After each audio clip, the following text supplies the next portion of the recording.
खालील काव्यपंक्तीतील आशय सौंदर्य स्पष्ट करा। यहाँ तक मैंने आपको एक्सप्लेन किया है, एक क्वेश्चन मैंने आपको एक्सप्लेन करके दिया है। तो मैं थोड़ा ट्रिक्स बता देती हूँ कि आपको कौन सी ट्रिक कहाँ काम आने वाली है। अग्निमाची पडे बाळू माता धावे कनवाळू, तैसा धावे माझिया का जा अंकेला मी दास तुझा। अभी यहाँ पे देखो, आप मैंने एक्सप्लेन करके बताया, इसलिए मैं फिर से एक्सप्लेन नहीं कर रही हूँ। वारकरी संप्रदायाचे महान प्रचारक संत नामदेव महाराज अगदी मनापासून आर्तपणे विठ्ठलाचा धावा करतात, त्यासाठी ते अतिशय समर्पक दृष्टांत देतात। आपको यह याद आ रहा है तो आप इजी लगता है तो आप यह लिख सकते हो। और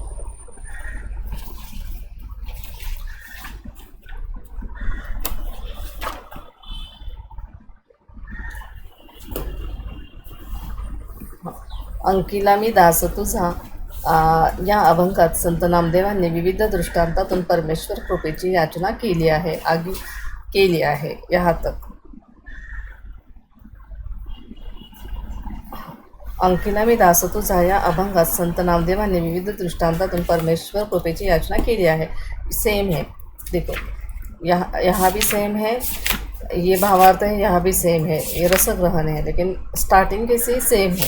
तो यही आप याद करके यहाँ भी लिख सकते हो। अगर आपको ये हार्ड जाता है तो वही सेंटेंस आप यहाँ तक लिख सकते हो, लेकिन ते म्हणतात की ज्याप्रमाणे नजर चुकीने, ये आपको लिखना है।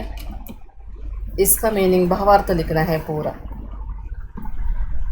इसका भावार्थ लिखना है। अभी आपको बोला गया कि इसका भावार्थ लिखना है। सेवेची झेपावे पक्षिणी पिली पडतास धरणी, तब भी आपने ये लिखा। आपको जो इजी लगता है वो आप लिखो। संत अंकिला मी दास तुझा या अभंगात संत नामदेवांनी विविध दृष्टांतातून के परमेश्वर कृपेची याचना केली है। यह आप स्टार्टिंग में हर एक भावार्थ में लिख सकते हो। बाद में अभी आप बोलोगे कि भावार्थ है तो मैं यही सेम उठा के लिखूँगा, तो ये रॉन्ग होगा। आपको इसका ही मीनिंग लिखना है, पक्षिणी का एग्जाम्पल देना है। हर एक लाइन का जो लाइन रहेगी उसका ही आपको मीनिंग एक्सप्लेनेशन करके वहाँ पे लिखना है। लेकिन स्टार्टिंग में आप जो अभी मैंने बोला सेम लाइन लिख सकते हो। हर एक भावार्थ में आप लिख सकते हो, लेकिन यहाँ पे आपको ठीक से वही लाइन का एक्सप्लेनेशन चाहिए। अभी संत नामदेव, ये क्वेश्चन नंबर 2 है। संत नामदेवांनी आईकडून व्यक्त केलेल्या अपेक्षा अभंगाच्या आधारे लिहा। अभी ये भी क्वेश्चन मैंने आपको एक्सप्लेन किया है।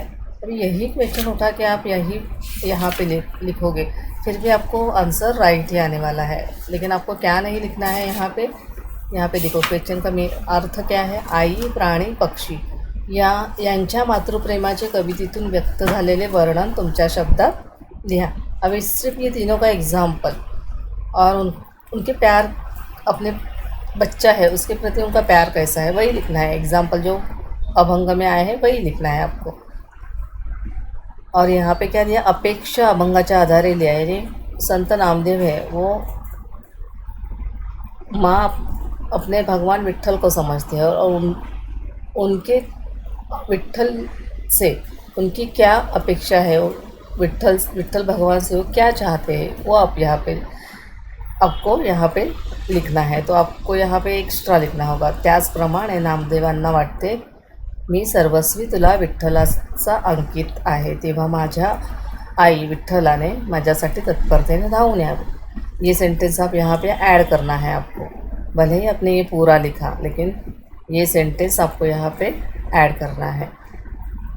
तो दोनों का आप एक ही बाय हार्ट करोगे तब भी चलेगा, लेकिन इसमें जो क्वेश्चन नंबर 2 है उसमें आपको ये एक्स्ट्रा लिखना पड़ेगा। त्याचप्रमाणे नामदेवांना वाटते, आगे से पूरा। और यहाँ भी पूरा एग्जाम्पल आप लिख सकते हो यहाँ तक, चिंतित होते तक। यहाँ से 1-2 लाइन उठा के जो अच्छा लगता है आपको वो भी उठा के स्टार्टिंग में आप लिख सकते हो।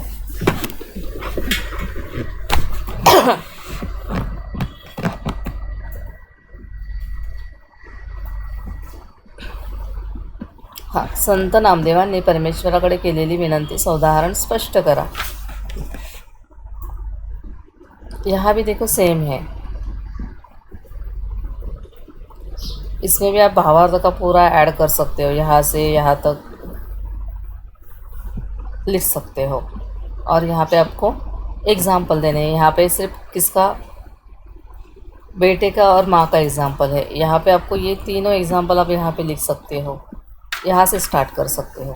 त्या बाळाची आई व्याकुळ होऊन, कहाँ से, हाँ, संत नामदेव महाराज सांगतात तत्परतेने धावून ये, ये आंसर भी यहाँ पे आप लिख सकते हो। मीनिंग सेम है, कुछ अलग नहीं है, क्योंकि अभंग देखो इतना ही है, इतना ही है अभंग, तो उसका मीनिंग भी ज़्यादा कुछ इतना नहीं बड़ा होगा। हर एक क्वेश्चन के लिए अलग अलग आंसर नहीं होगा, सेम आंसर है, सिर्फ आपको ट्रिक्स यूज़ करके आंसर लिखना है।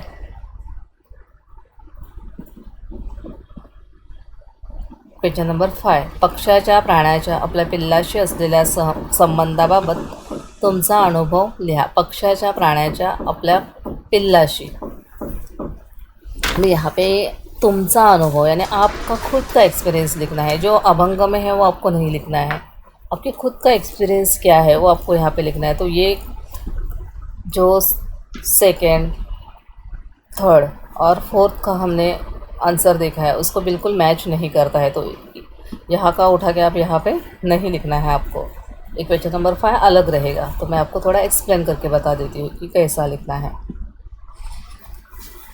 घार उडते आकाशी चित्त तिचे पिल्लापाशी असे म्हटले जाते। त्याचप्रमाणे कोणत्याही प्राण्याची, पशुची, पक्ष्याची आई असो, ती आपल्या मुलासाठी अतिशय सतर्क, व्याकुळ असते।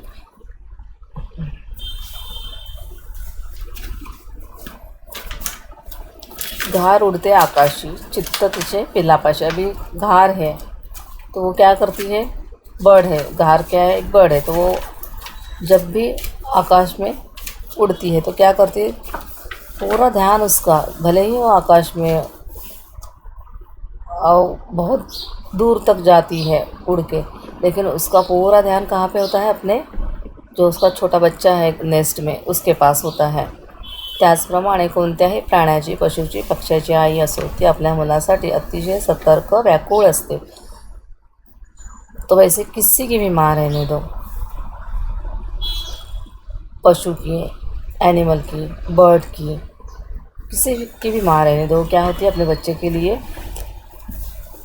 व्याकुल, यानी उसके मन में प्यार रहता है, उसे कुछ हो ना जाए, वो क्या करती है, उसके लिए सतर्क रहती है। सतर्क यानी कोई उसे कुछ भी हो जाए तो वो सब कुछ काम छोड़ के अपने बच्चों के लिए अपनी जान की परवाह किए बिना उसे बचाने की कोशिश करती है। तो आपको ये भी सुना हुआ होगा, आपने कहाँ पे लिखा है, हाँ, तो ये सेंटेंस उठा के भी आप यहाँ पे लिख सकते हो।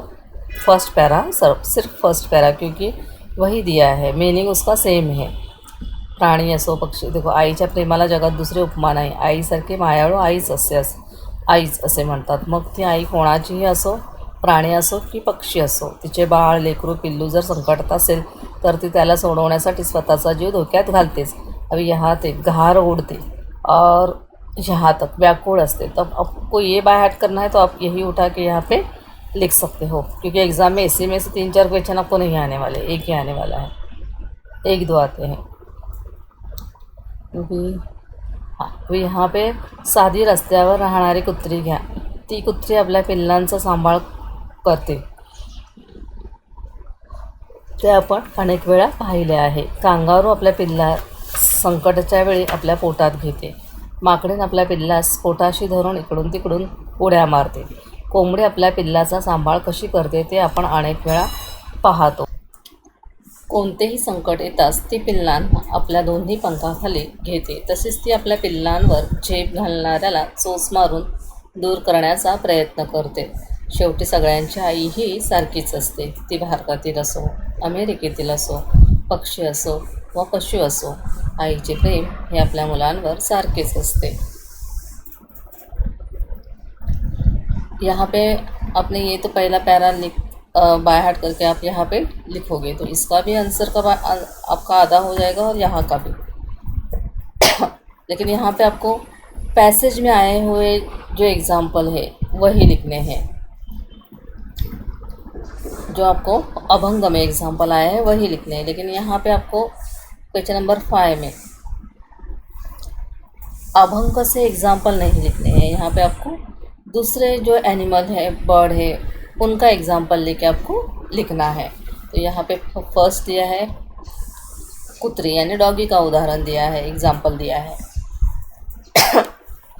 ती कुत्री आपल्या पिल्लांना कसा सांभाळ करते, आप यहाँ से लिखना स्टार्ट करो। साधी रस्त्यावर राहणारी कुत्री घ्या, ती कुत्री आपल्या पिल्लांचा सांभाळ कसे करते हे आपण अनेक वेळा पाहिले आहे। अभी रास्ते पे ऊपर जो डॉगी होते हैं वो अपने बच्चों की केयर कैसे लेते हैं वो आपने देखा है। कांगारू आपल्या पिल्लास संकटाच्या वेळी आपल्या पोटात घेते, माकडीन आपल्या पिल्लास पोटाशी धरून इकडून तिकडे उड्या मारते। अभी जो मंकी है उसका बेबी और जो कंगारू है उसका बेबी जब संकट में रहेंगे तो वो अपने बच्चों का कैसे केयर करते हैं, ये भी यहाँ पे दिया है। कंगारू या अपने बच्चों को स्टमक में लेके घूमती है, तो जो मंकी है वो क्या करता है, जैसे हम अपने बच्चों को उठाते हैं वैसे ही वो अपने बच्चों को गोदी में उठा के इधर उधर से दौड़ता है। कोंबडी आपल्या पिल्लांचा सांभाळ कशी करते ते आपण अनेक वेळा पाहतो। कोणतेही संकट येताच ती पिल्लांना आपल्या दोन्ही पंखाखाली घेते। अभी कोंबड़ी हैन है वो अपने बच्चों को कैसे उनका केयर लेती है बच्चों का, वो तो हमने बहुत बार देखा है। सोशल मीडिया पे भी ऐसे एग्जांपल हमेशा आपको शॉर्ट्स में दिखाई देते हैं, तो कुछ अलग से बताने की ज़रूरत नहीं है।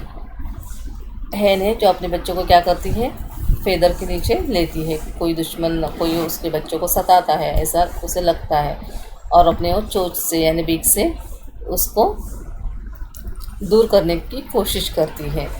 शेवटी सगळ्यांची आई ही सारखीच असते। अभी एंड में क्या है, सबकी माँ एक ही होती है। एक ही यानी क्या होती है, दिखने में एक जैसी नहीं होती, तो उसका जो स्वभाव होता है, मन से जो उसके फीलिंग्स होते हैं वो हर एक माँ के क्या होते हैं, सेम होते हैं। ती भारतातील असो व अमेरिकेतील असो, यानी वो इंडिया की रहने दो माँ और किसी दूसरे कंट्री की रहने दो, अमेरिका की रहने दो, गांव की रहने दो, हर एक माँ क्या होती है, उसका मन एक ही होता है। पक्षी असो व पशु असो, आईचे प्रेम आपल्या मुलांवर सारखेच असते। पक्षी रहने दो या किसी का इंसान है, किसी इंसान है, इंसान का बच्चा रहने दो, किसी इंसान यानी माँ, नहीं तो आप बोलोगे इंसान यानी किसी कोई माँ है उसका बच्चा, पशु पक्षी है उसका बच्चा, तो जो माँ की फीलिंग्स है वो उसके लिए कैसे होते हैं, सेम होते हैं। यही आपको लिखना है। स्टार्टिंग में आप मैंने बोला ये लिख के आप स्टार्टिंग कर सकते हो, और उसके बाद नेक्स्ट पैरा यहाँ से स्टार्ट करते हो। साधी रस्त्यावर राहणारी कुत्री है, यहाँ से आप कर सकते हो स्टार्ट। हमने क्या सीखा, इसका भावार्थ कैसे लिखना है, और मेन हेडिंग संत नामदेव के बारे में क्या लिखना है, ये हमने सीखा। यहाँ पे हमने सीखा कि आंसर एक जैसा ही है, सिर्फ यहाँ पे त्याचप्रमाणे यहाँ से यहाँ तक एक क्वेश्चन में ऐड करना है, तो इसमें वो नहीं लिखना है। पूरा लिख सकते हो क्वेश्चन, ये नहीं लिख सकते हो। अभी यहाँ पे माँ के बारे में थोड़े एक दो सेंटेंस अलग दिए, तो वो आप किसी में भी डाल सकते हो आप स्टार्टिंग में। और हाँ, क्वेश्चन नंबर 4 में सब एग्जाम्पल आपको लिखने हैं, सेम टू सेम ऐसा ही है। ये 2 क्वेश्चन है वैसे ही ये है, लेकिन यहाँ पे आपको एक मैं बताना भूल गई, यहाँ पे चातक पक्षी रहेगा, हाँ है ना, हाँ चातक पक्षी का भी एग्जाम्पल यहाँ पे आप लिख सकते हो। चातक पक्षी का भावार्थ उठा के यहाँ पे लिख सकते हो। क्वेश्चन नंबर 5 सबसे अलग है, लेकिन आप ये पैरा इसमें लिख सकते हो, लेकिन अभंग से रिलेटेड यहाँ पे एग्जाम्पल नहीं लिख सकते हो क्वेश्चन नंबर 5 में। ये भी मैंने एक्सप्लेन किया है, ये भी मैंने बताया है कि भावार्थ का मीनिंग लिखना है। तो हमारा ये हो गया है लेसन।